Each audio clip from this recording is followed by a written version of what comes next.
આપણે આજે ટોપિક જોઈશું ભારતની ભૂસ્તરીય રચના। આ ભૂસ્તરીય રચના એટલે શું? તો ભૂમિ પર આપણને ઉચ્ચ પ્રદેશો જોવા મળે છે, વિશાળ પર્વતીય વિસ્તાર જોવા મળે છે, સાગરો છે, મહાસાગરો છે, સામુદ્ર ધુનીઓ છે, જંગલો છે, નદીઓ છે। આ બધાનું નિર્માણ એમ કે થયેલું જ હતું એવું નથી, પણ એ નિર્માણ કઈ રીતે થયું છે, આ ભૂસ્તરીય રચના કઈ રીતે સર્જાય છે એના વિશે અહીંયા આપણે થોડુંક સમજીશું। તો ભૂસ્તરીય રચના એટલે કે ભારતનું જે વર્તમાન ભૂમિ સ્વરૂપ છે અને એનું જે ભૂપૃષ્ઠનું સ્વરૂપ છે અને આ ભૂસંચલનની જે પ્રક્રિયા છે એ બાહ્ય હલનચલન, આંતરિક અને બાહ્ય બંને હલનચલનની પ્રક્રિયા છે। આ બંને જે પરિબળો આપણે જોઈએ છે એ બંને પરિબળો શું કરે છે? વિનાશ પણ સર્જે છે અને નવી કંઈક રચના પણ કરે છે। એટલે એના વિનાશક પરિબળો અને રચનાત્મક પરિબળોની અસરો આપણને અહીંયા ભૂસ્તરીય રચનાની અંદર જોવા મળે છે। તો એ રચના કેવી છે આપણે જોઈએ। અગાઉ તમે પૃથ્વીના ગોળા વિશે સમજી ગયા છો। પૃથ્વીની જે સંરચના છે એ સંરચના ખૂબ જ રોચક છે। તો આ પૃથ્વીની સંરચના કેવી રોચક છે જેના વિશે આપણે જોયું। તો પૃથ્વીનો પોપડો, તેની નીચે રહેલા એન્થોસ્ફિયર, પૃથ્વીનો જે પોપડો આપણને જોવા મળે છે એ પોપડાની નીચે શું છે? એન્થોસ્ફિયર નામનો અર્ધદ્રવિત ખડકો છે। એન્થોસ્ફિયર નામના અર્ધદ્રવિત જે ખડકો છે એ ખડકોની ઉપર પૃથ્વીનો આ પોપડો એ શું થઈ રહ્યો છે? તરી રહ્યો છે। અને પૃથ્વીના પેટાળની અંદર આપણને બહાર ગરમી લાગે છે તો પૃથ્વીનું પેટાળ પણ ગરમીથી ધગધગી રહ્યું છે। આવા પૃથ્વીના પેટાળની અંદર કિરણોત્સર્ગી પ્રક્રિયાઓ થાય છે અને આ કિરણોત્સર્ગી પ્રક્રિયાઓ થવાના કારણે અંદર શું થાય છે? ગરમી ઉદ્ભવે છે અને એ ગરમી ઉદ્ભવવાના કારણે જે ખડકો છે એ દ્રવિત ખડકોનો સંવહિત તરંગો ઉત્પન્ન થાય છે। પૃથ્વીના પેટાળની અંદરની પ્રક્રિયા છે। પૃથ્વીના પેટાળની અંદર કિરણોત્સર્ગી પ્રક્રિયા થવાના કારણે ગરમી ઉદ્ભવે છે અને ગરમી ઉદ્ભવવાના કારણે જે ખડકો છે એ ખડકોમાં સંવહિત તરંગો ઉત્પન્ન થાય છે અને જેના કારણે એ તરંગો, જેમ કે જે સમુદ્ર છે એમાં કેવા મોજા ઉછળે છે એવી રીતે અહીંયા પણ આ તરંગો ઉછળે છે અને ભૂસપાટી તરફ આવવાનો પ્રયત્ન કરે છે। એટલે કે ઉપરના ભાગ ઉપર આવવાનો શું કરે છે? પ્રયત્ન કરે છે અને જેના કારણે જે ભૂકવચ તરફ આવતા આ તરંગો ઉપરના પડને શું કરે છે? ફાડી નાખે છે। જ્યારે આપણે કેટલીક વાર કહીએ છીએ કે ભૂકંપ આવે છે, જ્વાળામુખી ફાટી નીકળે છે, એટલે પૃથ્વીના પેટાળની અંદર જે ગરમી છે ધગધગી રહેલી, એ ગરમી આવી આ પ્રક્રિયાઓના કારણે બહાર આવવાનો પ્રયત્ન કરે છે ત્યારે ભૂસપાટીના ઉપરના પડને શું કરે છે? ફાડી નાખે છે અને એ પડ ફાટી અને શું થાય? મોટા મોટા ટુકડાઓમાં શું થઈ જાય છે? વિભાજિત થઈ જાય છે।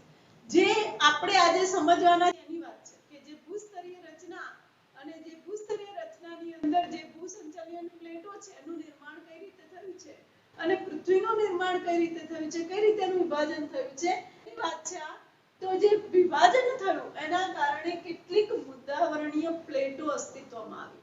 આ મુદ્દાવરણીય પ્લેટોને બીજા શબ્દોમાં શું કહેવાય છે? તો લિથોસ્ફિરિક પ્લેટ તરીકે પણ ઓળખવામાં આવે છે। મુદ્દાવરણીય પ્લેટનું બીજું નામ શું? તો લિથોસ્ફિરિક પ્લેટ તરીકે પણ ઓળખવામાં આવે છે। આનું બીજું નામ છે। તો આવી કેટલીક પ્લેટો અસ્તિત્વમાં આવી। તો આપણા આ પાઠની અંદર પાઠ્યપુસ્તકમાં જે પ્લેટો છે એ કેટલી પ્લેટો છે? 7। તો મુદ્દાવરણીય પ્લેટો કેટલી અને કઈ કઈ, આવું બે ગણમાં પણ પૂછાઈ શકે। તો મુદ્દાવરણીય પ્લેટો કેટલી છે? 7। તો એ પ્લેટો કઈ કઈ છે જેના વિશે આપણે હવે જોઈએ। તો ભૂસ્ચલન પ્લેટમાં એક નંબરની પ્લેટ છે જેનું નામ છે પેસિફિક પ્લેટ, બીજી છે ઉત્તર અમેરિકન પ્લેટ, ત્રીજી છે દક્ષિણ અમેરિકન પ્લેટ, ચોથી છે યુરેશિયન પ્લેટ, પાંચમી છે આફ્રિકન પ્લેટ અને છઠ્ઠી છે ઓસ્ટ્રેલિયન પ્લેટ અને સાતમી છે એન્ટાર્કટિક પ્લેટ। તો કેટલી પ્લેટો છે? 7। આ 7 પ્લેટોના નામ આપણે જોયા। હવે આ જે પ્લેટો છે એમાંની કેટલીક પ્લેટો એકબીજાની નજીક આવે છે અને કેટલીક પ્લેટો એકબીજાની શું થાય છે? દૂર જાય છે। હવે આ જે પ્રક્રિયા નજીક આવવાની અને દૂર જવાની પ્રક્રિયા છે એને શું કહેવાય છે? અભિસરણ અને અપસરણ। તો જે પ્લેટો એકબીજાથી દૂર જઈ રહી છે એને શું કહેવાય છે? અપસારી। આ સંકલ્પના પણ પરીક્ષામાં તમારે એક ગુણમાં પૂછાય છે કે અપસારી પ્લેટ એટલે શું? તો જે પ્લેટો એકબીજાની દૂર જઈ રહી છે એને શું કહેવાય છે? અપસારી પ્લેટ. અને જે પ્લેટો એકબીજાની નજીક આવી રહી છે એને શું કહેવાય છે? અભિસારી પ્લેટ. હવે આ અભિસરણ અને અપસરણની જે પ્રક્રિયા છે એ પ્રક્રિયાના કારણે એટલે કે દૂર જવું અને નજીક આવવું, આના કારણે શું થાય? સ્તર ભંગ થવો અને ગેડીકરણ થવું.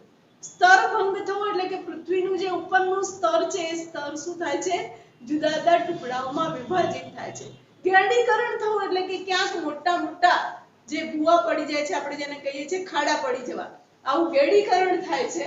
એટલે આ પ્લેટની આવી ગતિવિધિઓના કારણે આ લાખો વર્ષ દરમિયાન ભૂમિખંડના આકારો તૈયાર થાય છે. આવી પ્રક્રિયા કોઈ 2 4 વર્ષ 6 વર્ષ 100 વર્ષ કે 200 વર્ષમાં થતી નથી. એને થતા લાખો વર્ષો લાગે છે.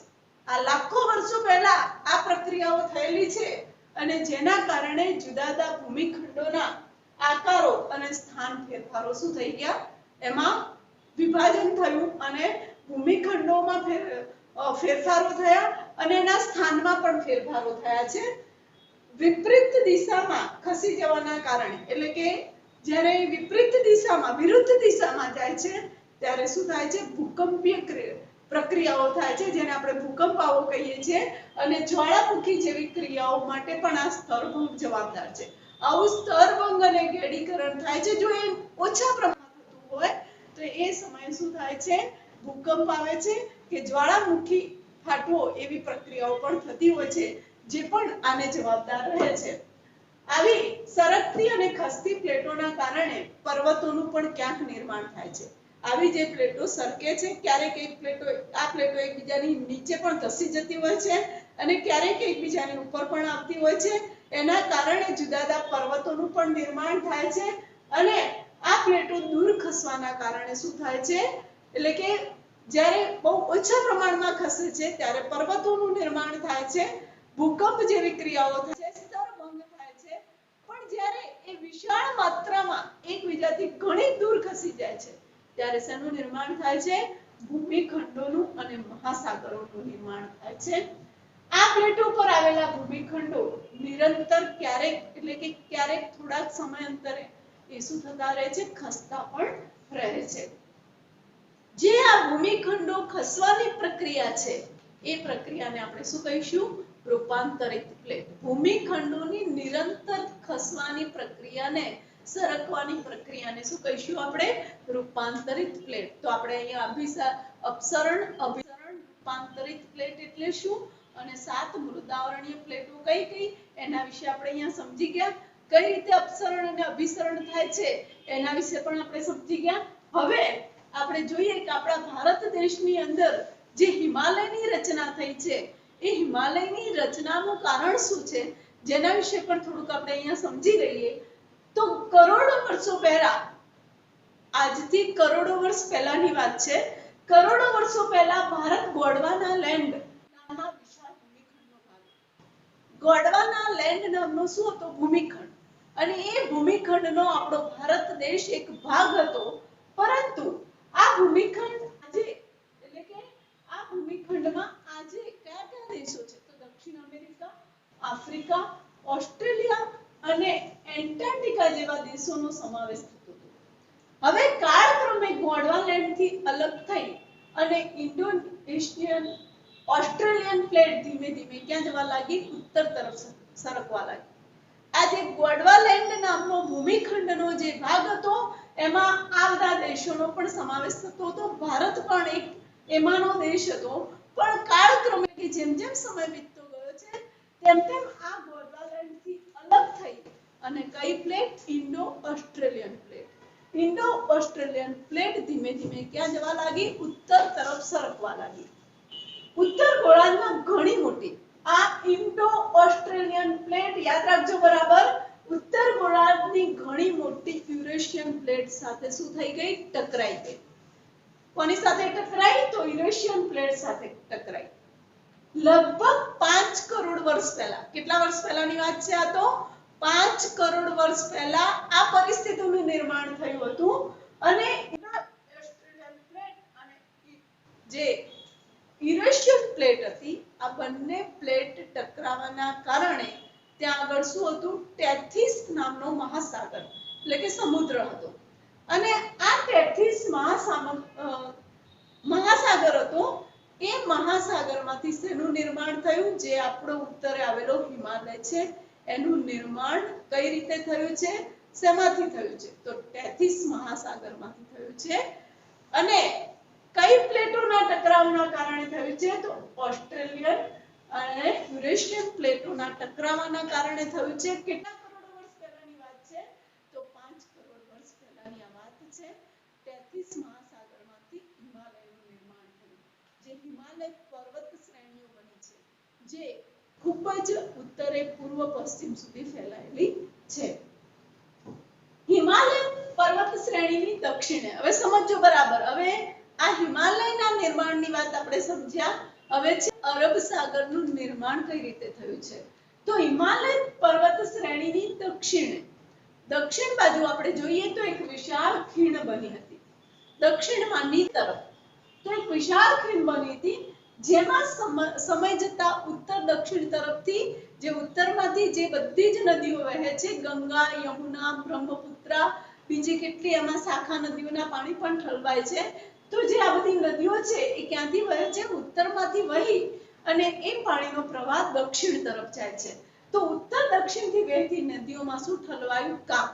કાંપ એટલે કે નદીઓ પોતાની સાથે વિશાળ માત્રામાં જે રેતી, કાંકરા, કપચી, માટી કે જે કે બધું વનસ્પતિના મૂળો જે બધું ઘસડીને લાવે છે, અને જ્યારે પાણીનો પ્રવાહ ધીમો પડી જાય અને જે જગ્યાએ એ નિક્ષેપિત થઈ જાય છે એને શું કહેવાય છે? કાંપ ઠલવાયો. એટલે આવો કાંપ ઠલવાયો ત્યાં આગળ. જ્યાં આગળ હિમાલય અને દ્વિકલ્પીય ઉચ્ચ પ્રદેશની વચ્ચે શું થયું? ગંગાનો મેદાની વિસ્તાર, જેને આપણે કહીએ છીએ ઉત્તરનું મેદાન, જે ફળદ્રુપ મેદાન છે, એનું નિર્માણ આ રીતે થયું છે. જે હિમાલય ઉત્તરે હિમાલય, દક્ષિણમાં દ્વિકલ્પીય ઉચ્ચ પ્રદેશ અને વચ્ચે શું થયું છે? આવો મેદાની વિસ્તાર સર્જાયો છે, જે કાંપથી ભરપૂર છે. હિમાલયની વચ્ચે એનું નિર્માણ થયું, જે મેદાની વિસ્તાર છે. દ્વિકલ્પીય ઉચ્ચ પ્રદેશની ઉત્તર પશ્ચિમ ભાગની વાત કરીએ. હવે આપણે ઉત્તર પશ્ચિમ ભાગમાં એક વિસ્તૃત જ્વાળામુખીનું પ્રષ્ટોપન થયું. હવે ઉત્તર પશ્ચિમમાં જોઈએ તો શું હતું? એક વિશાળ જ્વાળામુખીનું પ્રષ્ટોપન, એટલે કે વિશાળ જ્વાળામુખી ફાટી નીકળ્યો. અને આ વિશાળ જ્વાળામુખી ફાટી નીકળવાના કારણે જ્યાં ઉચ્ચ પ્રદેશ હતો એ ઉચ્ચ પ્રદેશ શું થયો? તૂટી ગયો. અને તૂટીને નિમજ્જિત થઈ જવું એટલે કે જમીન સાથે ધરાશાયી થઈ ગયો. અને જમીન સાથે ધરાશાયી થવાના કારણે પરિણામે ત્યાં શું થયું? અરબ સાગરનું નિર્માણ થયું. તો વિદ્યાર્થી મિત્રો, અહીંયા આપણે સમજ્યા હિમાલયનું નિર્માણ કઈ રીતે થયું, અરબ સાગરનું નિર્માણ કઈ રીતે થયું. આવી આ જે પ્લેટોના ટકરાવના કારણે જ્યાં સ્થળ હોય ત્યાં જળ, અને જળ હોય ત્યાં શું થાય છે? સ્થળનું નિર્માણ થાય છે. તો આપણે અહીંયા આપણી ભારતની જે પ્લેટોના ટકરાવના કારણે હિમાલય અને અરબ સાગરનું નિર્માણ થયું છે, જેના વિશે આપણે સમજ્યા. હવે આપણે જોયું કે ભારતનું જે ભૂપૃષ્ઠ અને ભારતનો ભૂમિખંડ છે એમાં ઘણી બધી વિવિધતાઓ છે. આ વિવિધતાઓના કારણે ક્યાંક હિમાલયની ગિરિમાળાઓ આવેલી છે, ક્યાંક અરબ સાગર, હિન્દ મહાસાગર અને બંગાળની ખાડી જેવા સમુદ્રો આવેલા છે, ક્યાંક ઉચ્ચ પ્રદેશો આવેલા છે, ક્યાંક વિશાળી મેદાની વિસ્તાર છે જે કાંપથી ભરપૂર છે, એવા મેદાની વિસ્તારો પણ આવેલા છે. કેટલીક નદીઓના કાંપથી બનેલા નદીઓના વિશાળ મેદાની વિસ્તારો છે. અને નીચે દક્ષિણનો ઉચ્ચ પ્રદેશ આવેલો છે. આ ઉચ્ચ પ્રદેશની આજુબાજુ આપણે જોઈએ કે જે મહાસાગરો છે એ મહાસાગરોના કારણે ઉત્તરનું અને પૂર્વ ઘાટ અને પશ્ચિમ ઘાટ બે ધાર સ્વરૂપ ઘાટો પણ આવે છે. આટલું વિશાળ આપણું તટીય મેદાન પણ છે, પૂર્વ પશ્ચિમનું તટીય મેદાન.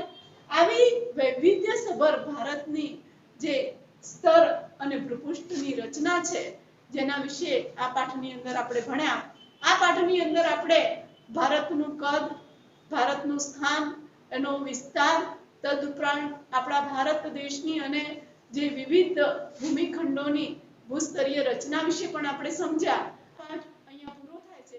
આ પાઠના સ્વાધ્યાય તો તમારે લખવાનું જ છે, પણ સાથે સાથે સ્વાધ્યાયનો પ્રશ્ન પહેલો અને બીજો છે એના પ્રશ્નોના જવાબ અને સંકલ્પનાઓ તમે તૈયાર કરશો અને નકશા માટે પણ મેં તમને જે કહ્યું હતું પ્રમાણ સમયરેખા છે, આપણા જે પૂર્વ અને પશ્ચિમના તટીય મેદાનો છે, તદુપરાંત જે અરબ સાગર, હિન્દ મહાસાગર, બંગાળની ખાડી અને જે ટાપુઓ આવેલા છે એના વિશે પણ તમે નકશો પણ તૈયાર કરશો.